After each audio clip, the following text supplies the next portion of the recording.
दोस्तों, इस कहानी के अंदर हमारे जीवन की पूरी सच्चाई छुपी हुई है। यदि आपने इस कहानी को ध्यान लगाकर पूरा सुन लिया, तो आपकी ज़िंदगी के सारे सवालों के जवाब आपको इस कहानी में मिल जाएंगे। ये कहानी आपको आपके जीवन की सच्चाई से, आपकी हकीकत से रूबरू कराएगी। ये कहानी आपके जिज्ञासु मन को पूरी तरह से शांत कर देगी। उसके बाद आपके मन के अंदर कोई सवाल नहीं बचेगा। तो इस कहानी को अंत तक जरूर देखें। तो चलिए दोस्तों, शुरू करते हैं। एक समय की बात है। गौतम बुद्ध और उनके बहुत सारे अनुयायी एक गांव में पहुंचे, तो उनकी नज़र एक वृद्ध व्यक्ति पर पड़ी, जो एक पेड़ के नीचे बैठा हुआ था, जो कि जोर जोर से रो रहा था। बस थोड़ी देर तो रोता और थोड़ी ही देर बाद रुक रुक कर जोर जोर से हंसने लग जाता। सभी शिष्यों को समझ नहीं आया कि आखिर व्यक्ति ऐसा क्यों कर रहा है। जब गौतम बुद्ध उस व्यक्ति के पास पहुंचे, तो वह व्यक्ति गौतम बुद्ध के चरणों में गिर पड़ा और जोर जोर से फिर से रोने लगा। गौतम बुद्ध उसको उठाते हैं और अपने पास में बैठाकर उसके आंसू पोंछते हैं। तभी वह व्यक्ति कहता है कि बुद्ध, आपने जो मुझे उपदेश दिया था, वह उपदेश एकदम से बिल्कुल सही थे, लेकिन मैंने आपकी बात नहीं मानी और आज मैं इस बात से पछता रहा हूँ। आज मुझे ज़िंदगी की सच्चाई का पता चला कि काश मैं उस समय आपकी बात मान लेता, तो मुझे मेरी ज़िंदगी में इतने कष्ट नहीं मिलते। मुझे माफ़ कर दीजिए बुद्ध। ये बात सुनकर गौतम बुद्ध भी कुछ नहीं बोले। वह अपने थैले से भोजन निकालते हैं और उस वृद्ध व्यक्ति को खिलाते हैं।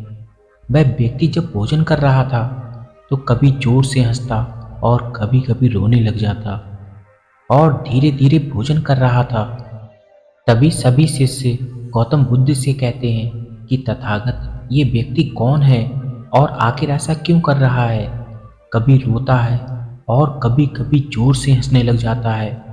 गौतम बुद्ध कहते हैं, इस व्यक्ति को ज्ञान की प्राप्ति हुई है। आप सभी लोग इस व्यक्ति के पास जाओ और इस व्यक्ति से शिक्षा ग्रहण करो। अभी अभी इसको ज्ञान की प्राप्ति हुई है। तभी वह सभी शिष्य उस बूढ़े व्यक्ति के पास जाते हैं और कहते हैं, हमें समझ नहीं आया कि कभी कभी आप रोते हैं और कभी कभी जोर से हंसते हैं। इसकी वजह बता सकते हो। तभी वह वृद्ध व्यक्ति कहता है, मैं रो इसलिए रहा हूँ कि बहुत साल पहले गौतम बुद्ध इस गांव में आए थे और उन्होंने उपदेश दिए थे कि कभी झूठ मत बोलो, किसी से ईर्ष्या मत करो, अपनी जिंदगी में इतनी भागम भाग मत करो, चोरी मत करो। बहुत सारी अच्छी बातें गौतम बुद्ध ने हमारे गांव में बताई, लेकिन जब मैं गौतम बुद्ध के उपदेश सुनता, तो मुझे उपदेश अच्छे ही नहीं लगते। मैं यही सोचता कि गौतम बुद्ध के उपदेश जीवन में कोई काम के नहीं हैं। गौतम बुद्ध लोगों को पागल बना रहे हैं और मैं हमेशा ही गौतम बुद्ध का विरोध किया करता। और उस समय मैंने गौतम बुद्ध की एक भी बात नहीं मानी। इसलिए मैं रो रहा हूँ और हंस इसलिए रहा हूँ कि लोग आज भी वही गलती कर रहे हैं जो मैंने अपनी जवानी में की थी। लोग आज भी झूठ बोल रहे हैं। लोग आज भी चोरी चकारी करते हैं, लोगों से झगड़ा करते हैं, पैसों के पीछे भाग रहे हैं। वही गलती लोग कर रहे हैं और उन्हीं को देख देख कर मैं हंस रहा हूँ। उसके बाद शिष्य कहते हैं कि आपने अपनी ज़िंदगी में क्या सीखा है, क्या आप हमें बता सकते हैं। तभी वह वृद्ध व्यक्ति कहता है, आप गौतम बुद्ध के शिष्य हैं। गौतम बुद्ध ने जो जीवन में सीखा है, वह तो आज तक किसी ने नहीं सीखा। जो गौतम बुद्ध शिक्षा देते हैं, वह शिक्षा तो मैं आपको नहीं दे सकता। मैंने जो अपने जीवन में अनुभव किया है, वह मैं आपको ज़रूर बता सकता हूँ, ताकि आपको आगे इस चीज़ का पता रहे कि आपको कौन सी गलती नहीं करनी है। तभी वह वृद्ध व्यक्ति कहता है कि जब मैं छोटा था, तो मेरे मन में बहुत सारे ख्वाब थे। अपने दोस्तों से आगे रहने का, अच्छे कपड़े पहनने का, अच्छे खिलौने लाने का, अच्छी मिठाइयाँ खाने का।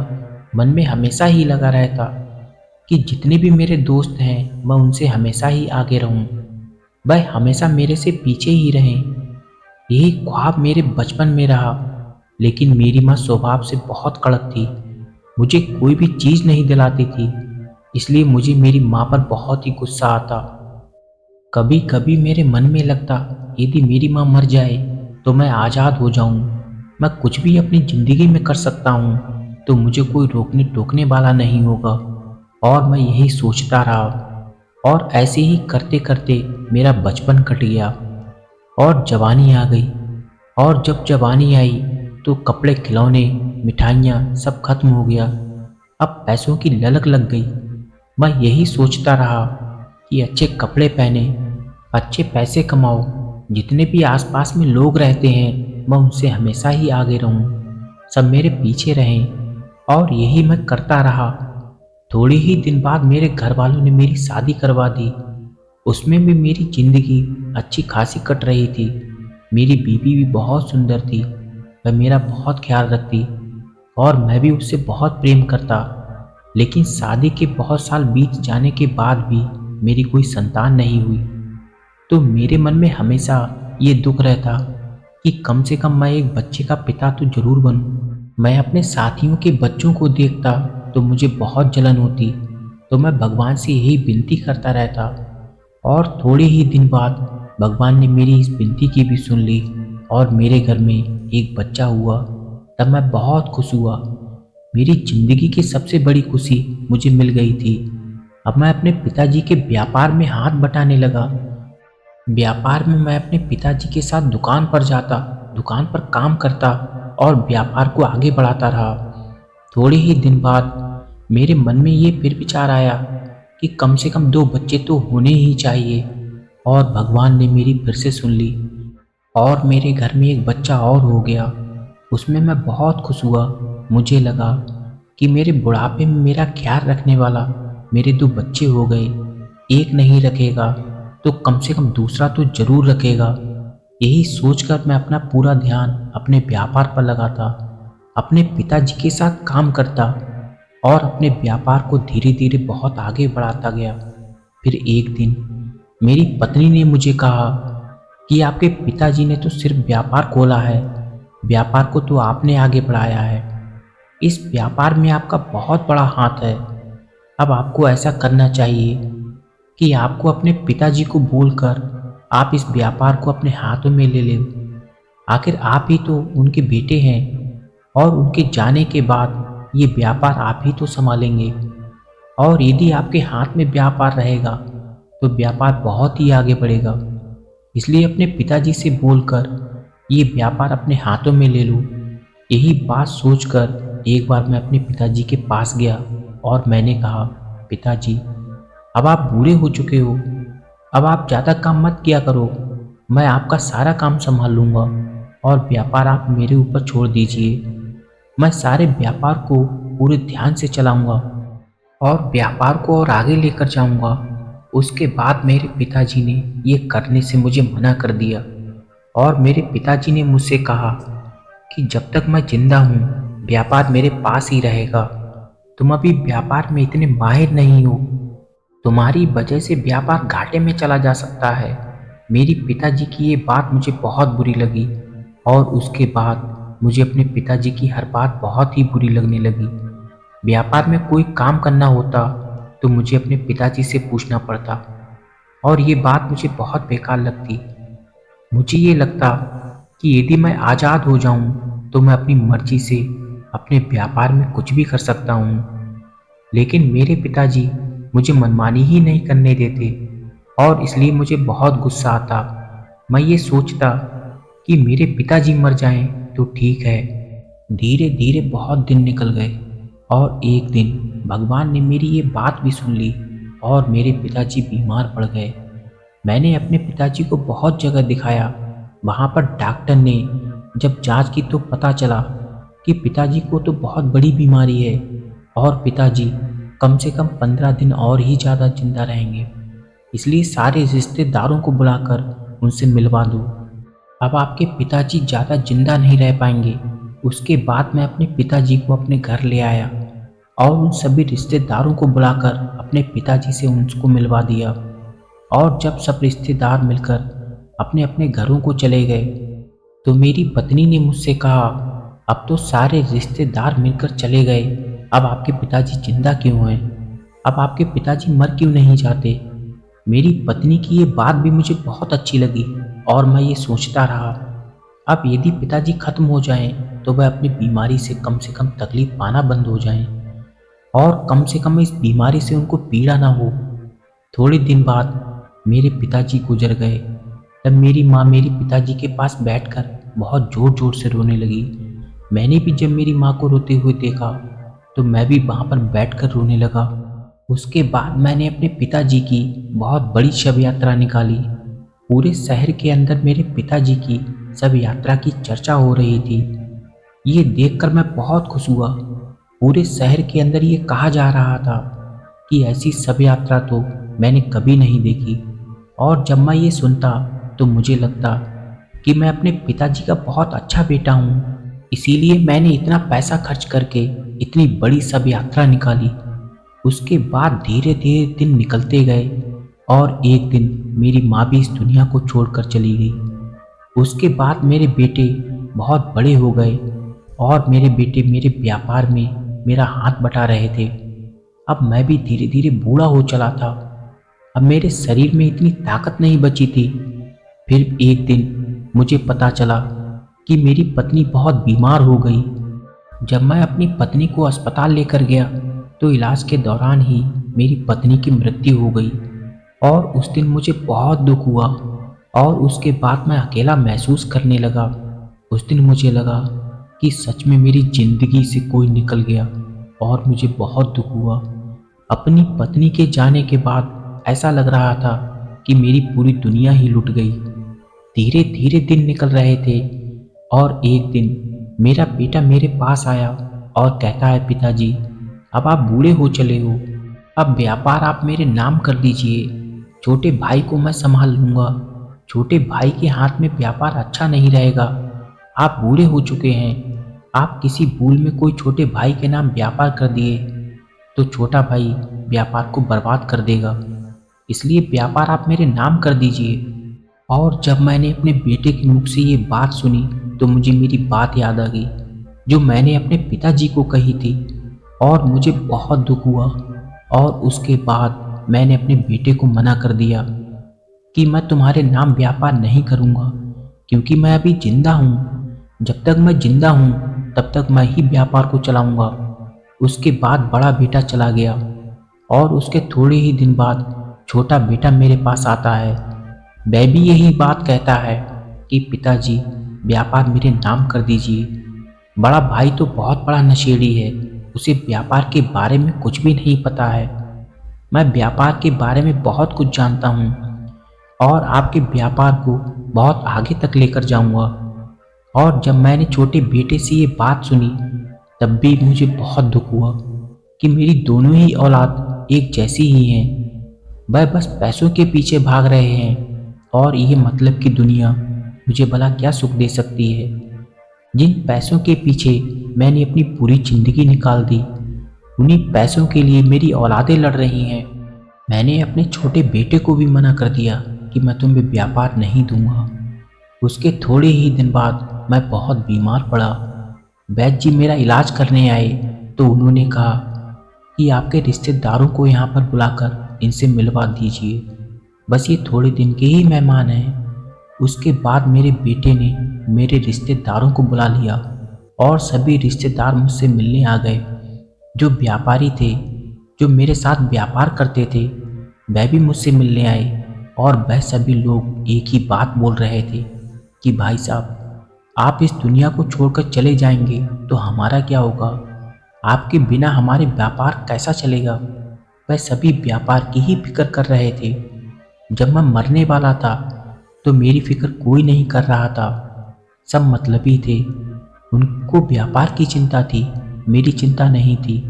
ऐसा करते करते बहुत सारे लोग मुझसे मिलने आए और सभी लोगों को अपने व्यापार की ही चिंता थी। किसी ने भी ऐसा नहीं कहा कि आपकी हमें चिंता हो रही है। और मैं बस बीमारी में पड़ा पड़ा तड़प रहा था। और उसके थोड़े ही दिन बाद दोनों बेटे मेरे पास आते हैं और कहते हैं, और बड़ा बेटा मुझसे कहता है कि पिताजी आप व्यापार मेरे नाम कर दीजिए। उसके बाद मैं आपकी बहुत बड़ी शव यात्रा निकालूंगा। आपने जो दादाजी की शव यात्रा निकाली थी, उससे भी बड़ी शव यात्रा मैं आपकी निकालूंगा। मैं आपकी यात्रा ऐसे निकालूंगा जैसे किसी राजा की शव यात्रा निकाली गई हो। तभी छोटा बेटा कहता है कि पिताजी, आप व्यापार मेरे नाम कर दीजिए। मैं आपकी शव यात्रा ऐसे निकालूंगा कि शहर के बड़े बड़े लोगों को बुलाऊंगा और आसपास के जितने भी गांव हैं, जितने भी व्यापारी हैं, सभी लोगों को उसमें आमंत्रित करूंगा, उस यात्रा में बुलाऊंगा। इतना बड़ा समारोह कराऊंगा कि आसपास के लोग देखते रह जाएंगे। उसके बाद मैंने अपने बेटे से कहा कि तुम लोग चिंता मत करो, मैं जल्दी ही ठीक हो जाऊंगा और अपना व्यापार चलाने भी लग जाऊंगा। जब मैंने ये बात कही तो दोनों बेटे आपस में ही लड़ने लग गए। जब दोनों बेटे आपस में लड़ रहे थे तो उनकी बहू भी आपस में लड़ने लगी और मैं अपनी मौत का तमाशा अपनी आंखों के सामने ही देख रहा था। मैंने पूरी जिंदगी लगाकर जो पैसे कमाए थे, उन पैसों के लिए लड़ रहे थे। मेरे लिए कोई नहीं लड़ रहा था, मेरे लिए कोई कुछ नहीं कर रहा था। मैं बस बीमारी में तड़प रहा था। मेरी कमाई के लिए मेरी औलादें लड़ रही थी और ये देखकर मुझे मेरे दिल में बहुत दुख हुआ।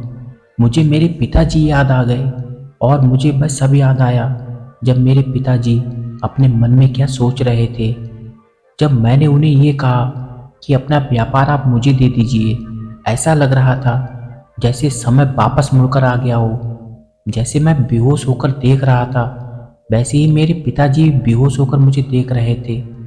जब मैंने उनसे व्यापार की बात कही, मैं पूरी जिंदगी यही सोचता रहा कि मैंने बहुत ही सफल जिंदगी जी है। लेकिन हकीकत तो ये थी कि मैंने जीना सीखा ही नहीं था। मैंने जीना शुरू ही नहीं किया था। मैं तो बस पैसों के पीछे भागता रहा। मुझे तो ये भी नहीं पता था कि ये पैसा कितना तकलीफ देगा। पैसों के दलदल में ऐसा फंसा कि मैंने जिंदगी जीना ही छोड़ दी। जो जिंदगी मैं जी रहा था वह तो झूठ की जिंदगी थी। सच्ची जिंदगी का एक दिन भी मैंने नहीं गुजारा। मैंने कितने ही लोगों को मरते देखा था, मेरे पिताजी को, मेरी माँ को, मेरी पत्नी को, मेरे सगे संबंधियों को, और सबकी जगह शमशान थी। शमशान में बहुत बार गया, लेकिन मैंने कभी ये सोचा ही नहीं कि मुझे भी एक दिन यही आना पड़ेगा। मैं तो बस पैसों के घमंड में था। मोह माया की पट्टी मेरी आंखों पर ऐसे बंध गई थी कि मुझे सच्चाई नजर ही नहीं आ रही थी। मेरी पूरी जिंदगी एक झूठ की जिंदगी जीने के बाद मुझे बहुत दुख हो रहा था। जो उसमें सच्चाई को जानने का था वह तो झूठ में ही निकाल दी। और जब सच्चाई पता लगी तो मेरे पास समय ही नहीं बचा। अब मेरे पास सिर्फ मेरा पश्चाताप बच गया था। इतनी बात बोलने के बाद वह वृद्ध व्यक्ति चुप हो गया और बुद्ध के पास आकर बोला, मैंने अपनी पूरी जिंदगी खराब कर दी। अब मेरे पास जितने दिन बचे हैं, क्या इन दिनों के लिए मुझे कुछ मिल सकता है?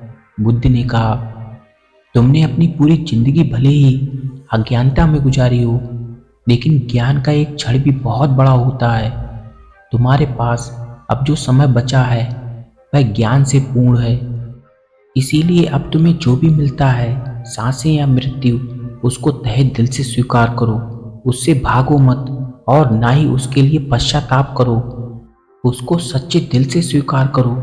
जो भी मिला है बस वही परम सत्य है। इसलिए बीते हुए कल को लेकर पश्चाताप मत करना।